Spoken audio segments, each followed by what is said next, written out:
संसद का शीतकालीन सत्र आज समाप्त हो चुका है। इसी बीच इस सत्र के दौरान कई मुद्दों को उठाया गया जो जनता से जुड़े थे, लेकिन इस दौरान मुद्दों से ज्यादा जिस तरह से संसद में गर्माहट देखने को मिली, लोगों में बहस देखने को मिली, उसने कई सवाल खड़े कर दिए। और सबसे बड़ा सवाल तो कल की तस्वीरों को देखकर खड़ा हो चुका है, जिसमें एक बाबा साहेब अंबेडकर की टिप्पणी को लेकर किस तरह से सत्ता पक्ष और विपक्ष आमने सामने आ गया और ओछी राजनीति कल की गई। उसने अब कहीं ना कहीं भारत देश के लिए एक चिंता भी खड़ी कर दी है। अपने सांसदों को देखकर एक चिंता खड़ी हो गई है कि क्या ये वही सांसद है जो जनता का प्रतिनिधित्व करते हैं, और क्या ये वही सांसद है जिन पर जनता के मुद्दों को उठाने की जिम्मेदारी दी गई है। क्योंकि कल जिस तरह की तस्वीरें देखने को मिली है, चाहे वो सत्ता पक्ष से थी या फिर विपक्ष के द्वारा, और एक हाई वोल्टेज ड्रामा देखने को मिला, उसने कहीं ना कहीं जो सांसद हैं उन पर ही सवाल खड़े कर दिए हैं, उनके व्यक्तित्व पर सवाल खड़े कर दिए हैं, और सवाल ये भी खड़े कर दिए हैं कि आखिर ये देश कहां जा रहा है और आखिर इस देश की राजनीति कहां जा रही है। क्यों इस देश की राजनीति इतनी ज्यादा गिरती जा रही है और क्यों इस देश की राजनीति जो है गर्त में चली गई है। खैर, लेकिन इसी बीच सबसे ज्यादा चिंता करने की ये बात है कि जो संसद में कार्यवाही हुई है उसमें जो जनता का पैसा सांसदों ने डुबाया है उस पर सवाल तो बनता है। जो पैसा आपका और हमारा डुबाया गया है उससे भी सवाल यह बनता है कि आखिर जिन जनता ने आपको चुना, आप उनके मुद्दों को न उठाकर वहां पर पर्सनल अटैक ज्यादा किए जा रहे थे।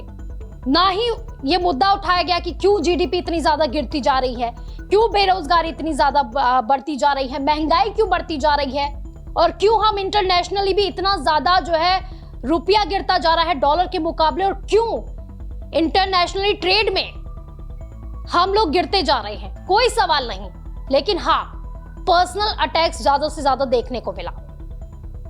और आपको मैं क्यों कह रही हूं कि हमारा पैसा डूबा है, दरअसल बात यहां ये हो जाती है, क्योंकि पहले थोड़ा बता दूं कि 25 नवंबर से इसकी शुरुआत होती है, सत्र की शुरुआत होती है। 29 नवंबर तक जब ये चलता है सत्र, तो उस दौरान कहा जाता है कि 40 मिनट की ही कार्रवाई हुई थी। इसके बाद यानी कि 4 दिनों की अगर बात की जाए तो सिर्फ और सिर्फ 40 मिनट की कार्रवाई की गई। इसके बाद ज्यादातर जो संसद में कार्रवाई हुई उसको स्थगित कर दिया गया। और इसी तरह 16 दिसंबर से 20 दिसंबर तक का जो हाल देखने को मिला, और इसमें भी यही था कि ज्यादातर बहस ही हुई है, काम बिल्कुल ना के बराबर देखने को मिला। तो यानी कि संसद में कार्रवाइयां तो हुई है, लेकिन कार्रवाई के नाम पर बहस ज्यादा देखने को मिली। और अभी जो आंकड़े सामने आए हैं, जो बताया गया है, जो सच्चाई बताई गई है कि 20 बैठकें हुई हैं, 105 घंटे की सिर्फ कार्रवाई चली है। यानी कि 25 नवंबर से इसकी शुरुआत हुई और आज 20 दिसंबर को इसका समापन हो चुका है, लेकिन इसी दौरान 20 बैठकें हुई हैं और 105 घंटे की कार्रवाई हुई है। ये किरण रिजिजू ने बताया है, संसदीय कार्य मंत्री है, उन्होंने ये बयान दिया है। इसको लेकर उन्होंने ये आंकड़ा पेश किया है कि आखिर कितना जो है कार्रवाई की गई है, कितनी बैठकें हुई हैं, इसको लेकर बयान उनका सामने आया है।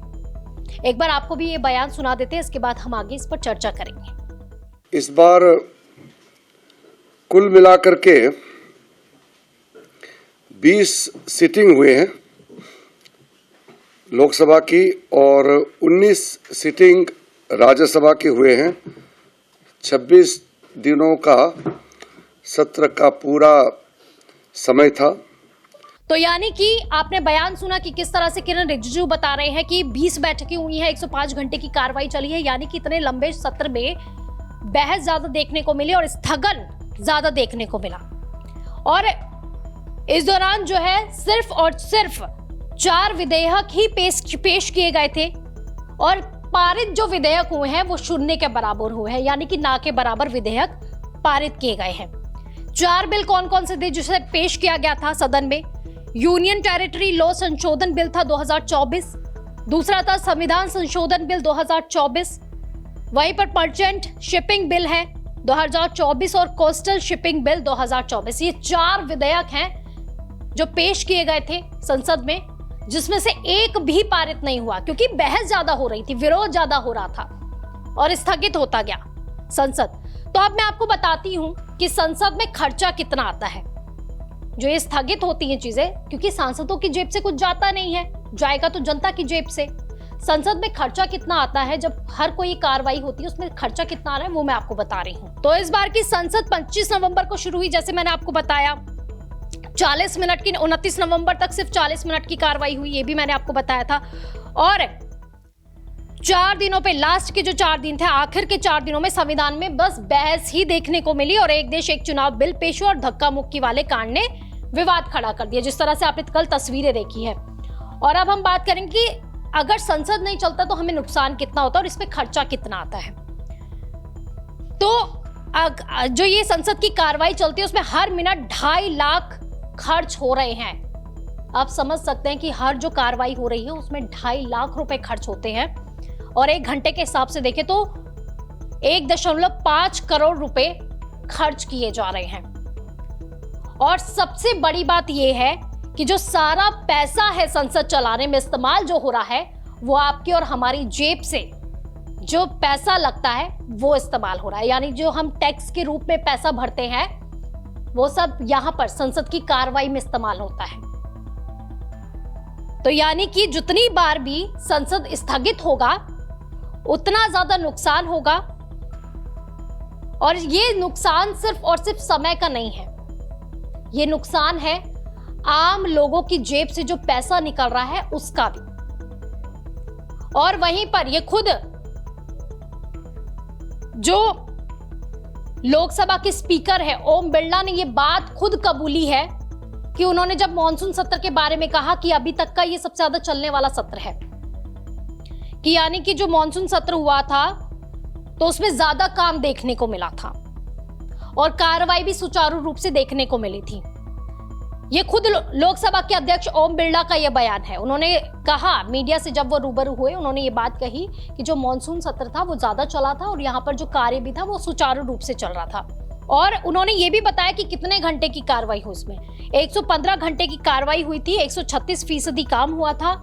ये लोकसभा में निर्धारित समय का 123% रहा। तो वहीं राज्यसभा की भी उन्होंने बताया कि राज्यसभा में 110% हुआ था। और सबसे बड़ी बात यह है कि उस दौरान 12 सरकारी विधेयक संसद में पेश किए गए थे और 4 को पारित भी कर लिया गया था। और खुद संसदीय मंत्री जो है, कार्य मंत्री जो किरण रिजिजू है, उन्होंने ये बात भी कही थी, एप्रिसिएशन दिया था कि कई सालों बाद जो है संसद अच्छे तरीके से चल रहा है। और वहीं पर पिछली बार जो मैंने आपको आंकड़ा बताया, एक बार फिर से बता रही हूं, 12 सरकारी विधेयक संसद में पेश किए गए थे जिसमें 4 विधेयक जो है उसको पारित कर दिया गया था। और इस बार मैंने आपको बताया 4 विधेयक वहां पर पेश किए गए लेकिन 0 पारित हुए हैं। और इसी बीच ये भी मैंने आपको बताया कि किस तरह आम आदमी जो है उनका खर्चा लगता है, टैक्स के रूप में जो पैसे लगते हैं वो इन सांसदों की जेब भी भरते हैं और उसी से संसद की कार्यवाही भी चलती है। तो यानी संसद और सांसद दोनों को ही कोई नुकसान नहीं है, नुकसान है तो वो आम जनता का है, आपका और हमारा है। लोकसभा 54.5% और राज्यसभा में लगभग 40% का काम हो पाया है। हम इससे संतुष्ट नहीं है क्योंकि लोगों ने हम सबको चुन करके सांसद बनाया, लोकसभा राज्यसभा में सदस्य बनाया। जितना हो सके हम देश के लिए काम करके देश सेवा में कोई कमी नहीं छोड़ना चाहिए था। और वहीं पर कार्यवाही ना चलना और जिस तरह से पर्सनल अटैक किए जा रहे थे उससे साफ समझ में आ रहा था कि जानबूझकर, ये मैं साफ कह रही हूं, जानबूझकर ऐसा लग रहा था कि संसद की कार्रवाई को स्थगित किया जा रहा है क्योंकि एक दूसरे पर पर्सनल अटैक चल रहे थे। किसी ने ये नहीं कहा कि देश में क्या हो रहा है, महिलाओं के साथ कितना ज्यादा जो रेप जैसे मामले सामने आ रहे हैं उस पर क्या कुछ कदम उठा रही है सरकार, या फिर विपक्ष को यह पूछना चाहिए था रोजगार क्यों नहीं दिए गए, उस पर कोई सवाल नहीं पूछे गए। हाँ, एक देश एक चुनाव पर जरूर बहस हुई है, और इसके अलावा भी जो मुद्दे उठाए गए वो कहीं ना कहीं हालांकि जनता से जुड़े हुए हैं लेकिन इतने ज्यादा महत्वपूर्ण नहीं दिखे, क्योंकि संसद की कार्रवाई की शुरुआत करने का रीजन ही यही होता है, एक इसका मुख्य कारण यही होता है, और एक जो है सबसे बड़ी बात यही होती है कि यहाँ पर मुद्दे ऐसे उठाए जाते हैं जिससे जनता के हक में फैसले सुनाए जा सके और जनता के लिए कुछ ऐसे बिल पास किए जा सके जिससे जनता को खुशी भी हो और जनता पर जो भार बढ़ता जा रहा है उसको कम किया जा सके। लेकिन इस बार जो हुआ है शीतकालीन सत्र के दौरान, उसने कहीं ना कहीं ये सवाल खड़े कर दिए हैं कि आखिर क्या सिर्फ और सिर्फ राजनीति और पर्सनल अटैक्स पर ही की जाएगी? क्या सिर्फ और सिर्फ राजनीति जो है वो सत्ता की भूख तक ही रह गई है? क्या जनता के लिए कोई कुछ नहीं कर रहा है? क्या जनता के लिए कोई मुद्दे नहीं उठाने वाला है? सिर्फ अंबेडकर, ठीक है, बाबा साहेब अंबेडकर की अगर बात कर ली जाए, क्योंकि जो SC/ST समाज के लोग हैं वो उन्हें भगवान मानते हैं और हम सभी के लिए वो एक भगवान रूप ही है क्योंकि उन्होंने संविधान दिया हमें। लेकिन यहां पर सबसे बड़ी बात यह है कि अब बाबा साहेब अंबेडकर को लेकर जिस तरह की राजनीति देखने को मिल रही है, जिस तरह की तस्वीरें देखने को मिल रही है, इससे साफ समझ में आ रहा है कि किस तरह से पर्सनल अटैक्स जो किए गए थे और किस तरह से जो एक दूसरे पर छीछा लीदर किया गया था, उन दाग को धुलने का प्रयास किया या फिर छुपाने का प्रयास किया जा रहा है संसद में। क्योंकि अभी मैंने आपके सामने बताया है, खुद किरण रिजिजू ने ये बात बताई है कि कितने कितने घंटे कार्रवाई चली है, कितनी बैठकें चली है।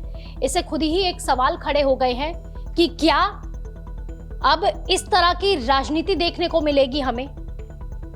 क्या अब जनता से मुद्दों से हटकर अब राजनेता जो है, सांसद जो है, अपने व्यक्तिगत मुद्दों को देख रहे हैं? आपका क्या कुछ कहना है इस बारे में जरूर कमेंट करें, और हाँ, हमारे चैनल को सब्सक्राइब करना बिल्कुल ना भूलें। नमस्कार।